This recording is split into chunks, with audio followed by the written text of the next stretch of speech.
Hello students, you all are welcome to the competency based series of class 10th।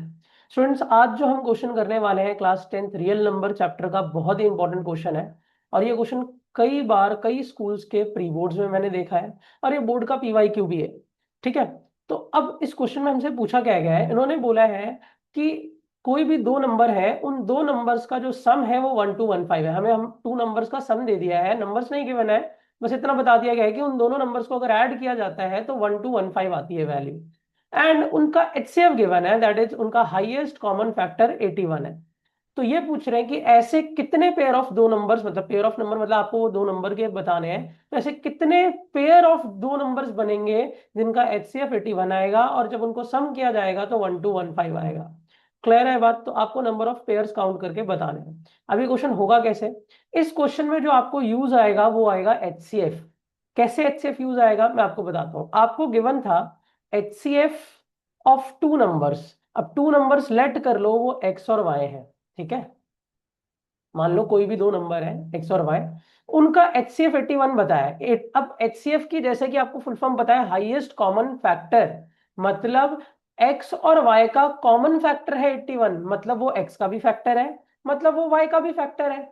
अगर वो x का भी factor है मतलब वो एक्स को भी डिवाइड करता है, और अगर वो वाई को भी डिवाइड करता है, तो सीधी सी बात है, मैं अपने दोनों नंबर को अज्यूम कर सकता हूं। लेट अस अज्यूम क्या, कि हमारा फर्स्ट नंबर जो है 81x होगा, मतलब मल्टीपल ऑफ 81 होगा। सीधी सी बात है, अगर 81x का फैक्टर है तो सीधी सी बात है x is a multiple of 81, उल्टा प्रोसेस। ठीक, तो 81 इंटू एक्स। और सेकेंड नंबर भी अगर y भी 81 का फैक्टर है, तो मतलब 81 y का भी फैक्टर है, तो y इज मल्टीपल ऑफ 81, तो हमारा सेकेंड नंबर हो जाएगा बच्चों 81y।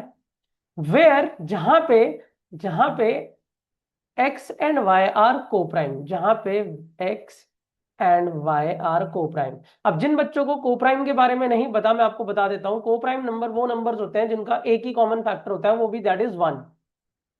ऐसे दो नंबर जिनका एक ही कॉमन फैक्टर हो, वो भी वन, और कोई नहीं। तो एक्स और वाई जहां पे क्या होने चाहिए, को प्राइम। ठीक है। अब यहां तक हमने वैल्यू बना ली, अपने दो नंबर सिलेक्ट कर लिए।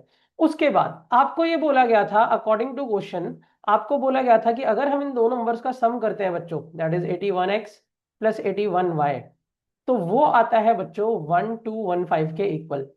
अब इसमें से अगर मैं 81 कॉमन ले लूं तो x plus y is equals to 1215, 1215, और x plus y is equals to 1215 upon 81 divided by 81। और जब आप इसे डिवाइड करोगे तो ये वैल्यू आएगी x plus y is equals to 15। तो फाइनली आपको x plus y is equals to क्या मिल गया बच्चों, 15 मिल गया। अब आपको कुछ ऐसे पेयर्स ढूंढने हैं, बट वो दोनों नंबर बच्चे को प्राइम होने चाहिए। को प्राइम मतलब उनका कॉमन फैक्टर 1 होना चाहिए। ठीक है। जिनका सम करने पे 15 आ जाए, ऐसे नंबर अगर आप ढूंढ लोगे तो आपको नंबर ऑफ पेयर्स का पता लग जाएगा। कैसे, कौन कौन से नंबर्स होंगे सर? एक तो होगा बच्चों 1 और 14। देखो, आप 1 और 14 को कॉमन फैक्टर निकाल लो, इनका एचसीएफ निकाल लो, 1 ही आएगा। ठीक है। और इन दोनों को सम करने पे 15 आता है। दूसरा पेयर होगा बच्चों 2 और 13। ठीक है। और ये दोनों को प्राइम भी है क्योंकि इन दोनों का भी कॉमन फैक्टर 1 ही आएगा, और सम करोगे तो 15 आएगा। ठीक है। तीसरा नंबर आता है बच्चों 3 और 12 ले सकते हैं? नहीं। देखो, 3 और 12 क्यों नहीं ले सकते हैं? क्योंकि जब हम इनका कॉमन फैक्टर निकालेंगे तो इस 3 ही खुद एक कॉमन फैक्टर आ जाएगा इनका। और मैंने आपको बोला था ये दोनों नंबर को प्राइम होने चाहिए, तो मैं ये रेस करूंगा। ठीक है। अगला नंबर होगा बच्चों 4 और 11। ये देखो, ये दोनों अगेन को प्राइम नंबर है क्योंकि इनका कोई भी कॉमन फैक्टर नहीं है, सिर्फ 1 है, और दोनों का सम 15 आ रहा है। और लास्ट नंबर होगा बच्चों 7 और 8। अगेन इन दोनों का भी कॉमन फैक्टर कुछ और नहीं है। बाकी इसके अलावा आप कोई भी नंबर देख लो, उनका सम तो 15 आ जाएगा, उनका सम तो 15 आ जाएगा बच्चों, बट वो कोप्राइम नहीं होंगे। और हमारा रूल दोनों है कि एक्स और वाई कोप्राइम भी होने चाहिए और उनका सम भी 15 आना चाहिए। तो यही ऐसे नंबर्स हैं जिनका सम 15 आएगा और ये कोप्राइम भी होंगे। तो ये वो कितने पेयर्स निकल आए बच्चों, 4 पेयर्स निकल आए। आंसर हो गया 4।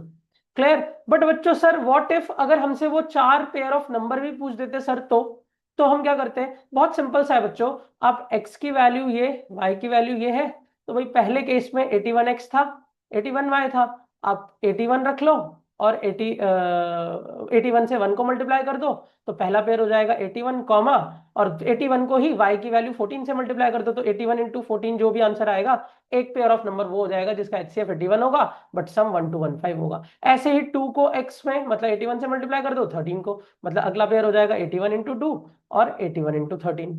ठीक है, तो बट हमसे तो पेयर पूछा नहीं था कि वो नंबर क्या होंगे, हमसे तो बस इतने पूछा था कितने पेयर है, तो हमने इतना ही आंसर करके छोड़ दिया। होप सभी को ये क्वेश्चन क्लियर हुआ। ये क्वेश्चन बहुत इंपॉर्टेंट था स्टूडेंट्स, क्लियर है बात। ऐसे ही मैं मल्टीपल इंपॉर्टेंट क्वेश्चंस लाता रहूंगा जो जो बोर्ड के लिए जरूरी है। इस सीरीज को फॉलो कर लो, बहुत इंपॉर्टेंट, और इसमें बहुत सारे हर चैप्टर के इंपॉर्टेंट क्वेश्चन, अभी तो हम रियल नंबर्स पे धीरे धीरे polynomial, linear equation, two variables और अदर और क्वेश्चंस पे चलेंगे हम लोग। क्लियर है बच्चों? आज के लेक्चर में इतना ही। That's all for today, thank you, have a nice day.